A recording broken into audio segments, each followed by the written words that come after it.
Hello everyone, welcome to MK's Biovision. Today we will discuss the last part of DNA replication in prokaryote, that is termination. Termination of replication takes place at almost the opposite side of the origin of origin complex. This is the site where termination takes place. It is almost located at opposite end of this circular DNA. On near, I have already written this.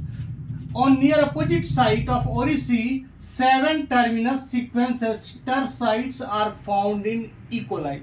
In E. coli, there are specific sequence responsible for termination is located near the opposite site. Terminus utilization substance or TUS protein can bind TUS termination sequence. These sites where termination sequences are present, this is called TUS site, and the TUS site is about 23 base pair. TUS site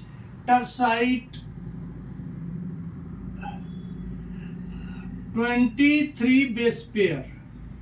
The length of TUS site is about 23 base pair.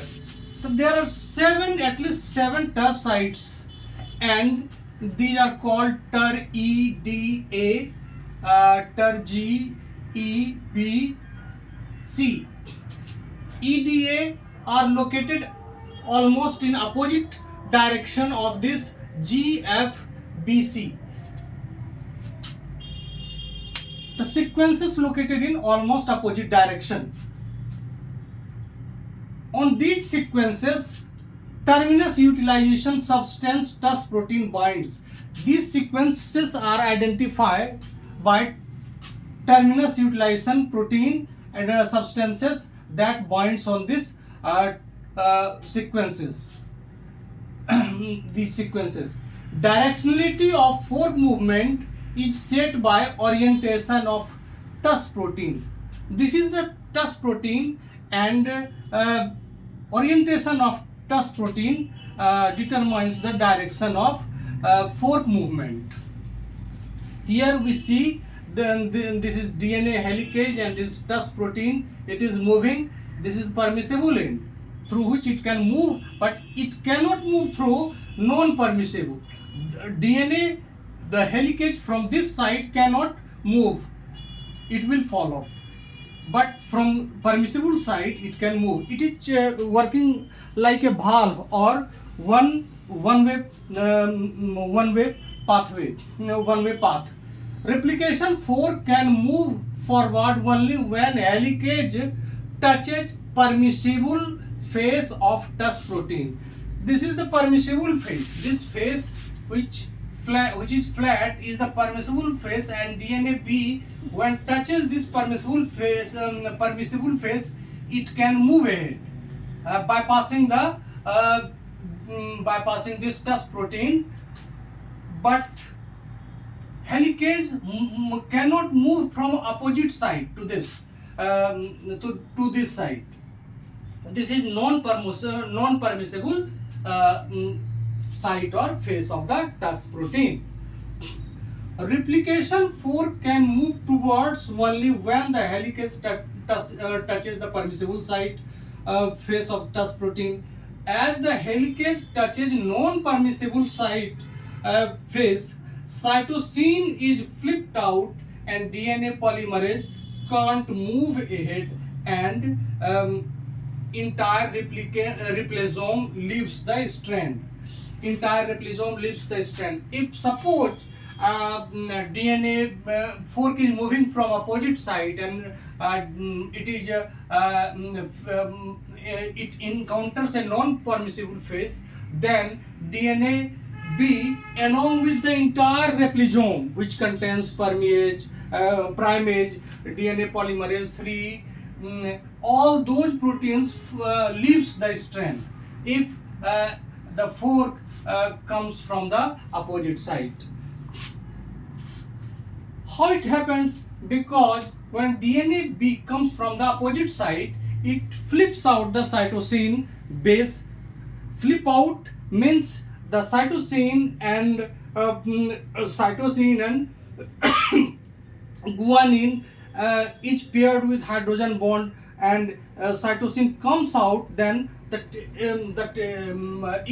can now the same strand cannot work, cannot act as a template because cytosine has flipped out, and due to this reason DNA polymerase, for DNA polymerase it is not a very difficult situation to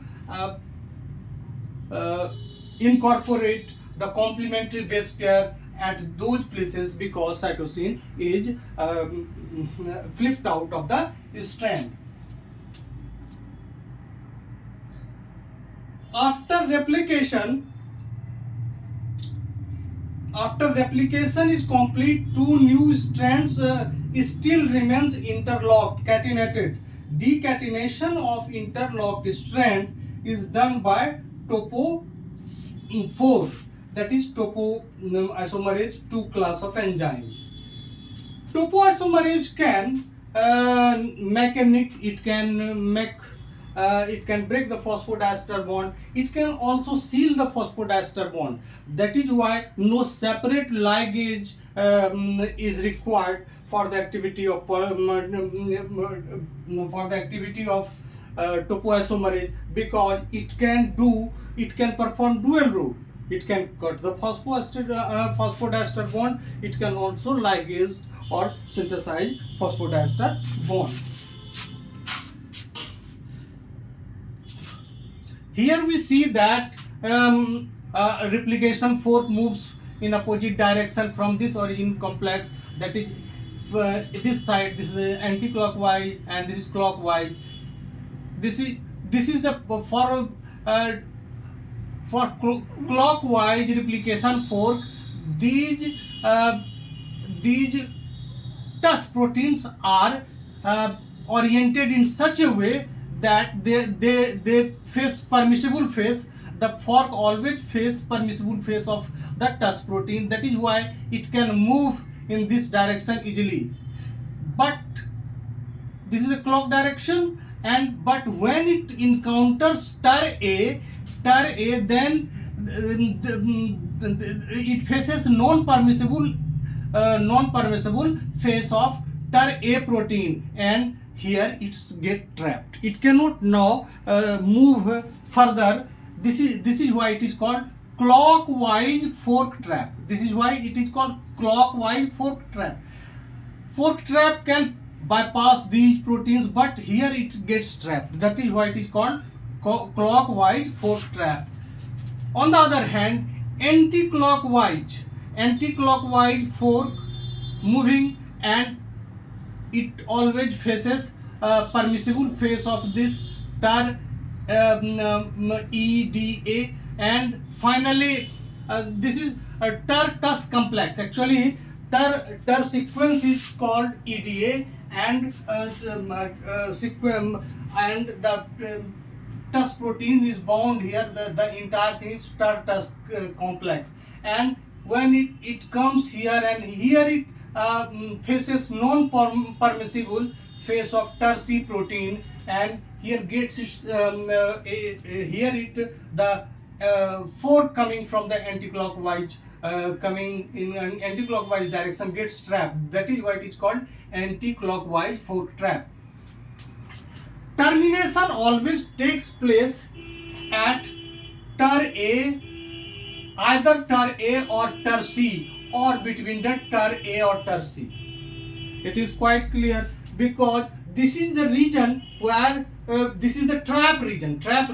Here this is the trap for clockwise fork trap, and this is anti-clock fork trap, and termination may take place either at TUR-A site or TUR-C site, or between the place located between the TUR-A or TUR-C. Here we see the detailed diagram. Here this is the DNA duplex, and fork is moving from both the direction, and this is the TUS complex. This is the TUS complex.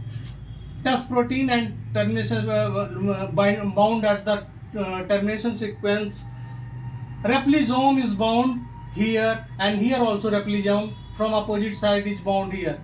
This is the leading strand, this is the leading strand, this is lagging strand, this is lagging strand.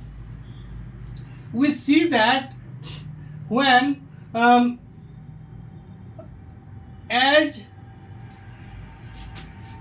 this concave face is the non-permissible face, and here I see that when this replication from upper side comes here, it encounters the this face, concave face, and gets fall off, and the replisomes gets fall off along with the DNA helicase.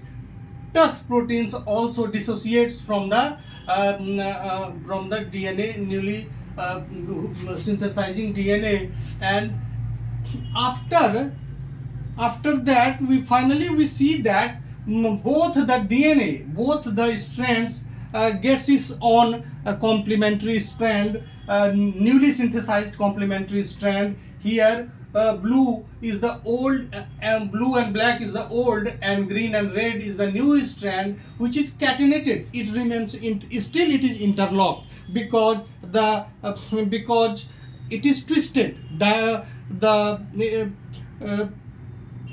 Because the DNA helix is twisted. That is why it remains one strands remains interlocked with other, and this catenated, this is called catenated state, and this needs to be removed. This needs to be removed, and this work is performed by topoisomerase 4. Topoisomerase 4 is a class 2 topoisomerase enzyme, and that is why it makes double cut, and when it makes double cut, here we see that this very red and blue strand get separated, and the two circular DNA becomes free. The daughter DNA becomes now free. This is semi-conservative mode of replication. Blue and